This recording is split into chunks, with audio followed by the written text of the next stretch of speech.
আসলে এখন সবাই ফিরে যাওয়ার পথে না, আমরা চলে আসছি বাড়িতে পুজো দিয়ে, শিবের মাথায় জল ঢেলে আসলাম পামহি গণেশ মন্দির। প্রচুর ভিড়, গেলবারের থেকে এবার আরো বেশি ভিড় হয়েছে। ওইদিকে তো প্যাচের কথা বলেই আপনি, এত প্যাচ। হ্যাঁ না, চোখ ভালো থাকলে দেখতে পারবা, না হলে পারবা না।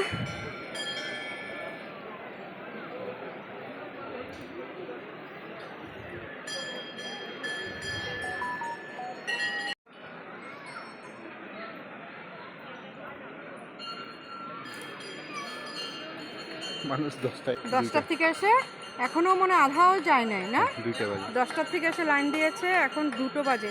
তাও কি মানে একদম মাঝপথে লাইন, এবার প্রচুর, মানে ভাবা যায় না, অবাক হয়ে গেলাম। গেল বছর এত ছিল না না, মানে দিন দিন আরও প্রচার হচ্ছে, মানুষ জানতে পারছে, আসছে, ভালোই লাগে।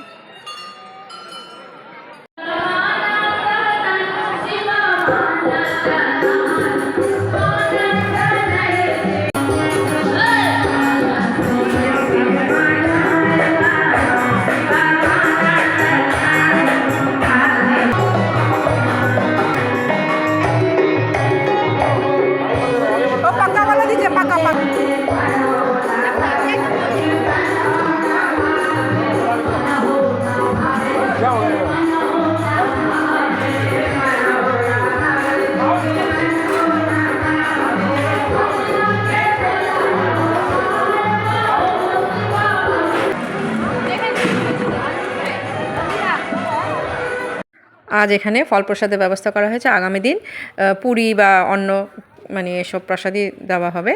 তো আজকে ফল ভোগের ব্যবস্থা করা হয়েছে, তো আমরা ফল প্রসাদ নিলাম। অনেক দিনের শখ একটা ময়ূর পুচ্ছ কিনবো, তো ফাইনালি আজকে কিনেই নিয়েছি। এখানে আমরা নিয়ে নিয়েছি অল্প করে ভাঙের শরবত, সবাই প্রসাদ হিসাবে নিব।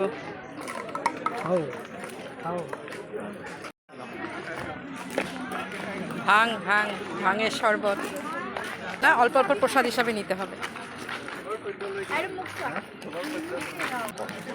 আগে যখন আমরা কোয়ার্টারে থাকতাম না, বলি না, এই যে এই গাছটাকে এত ভালো লাগে, কত পুরানো গাছ এটা।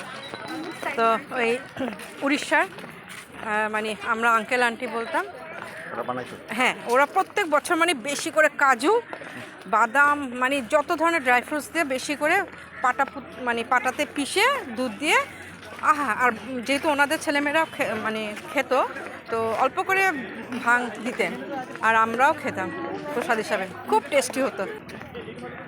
নিলাম।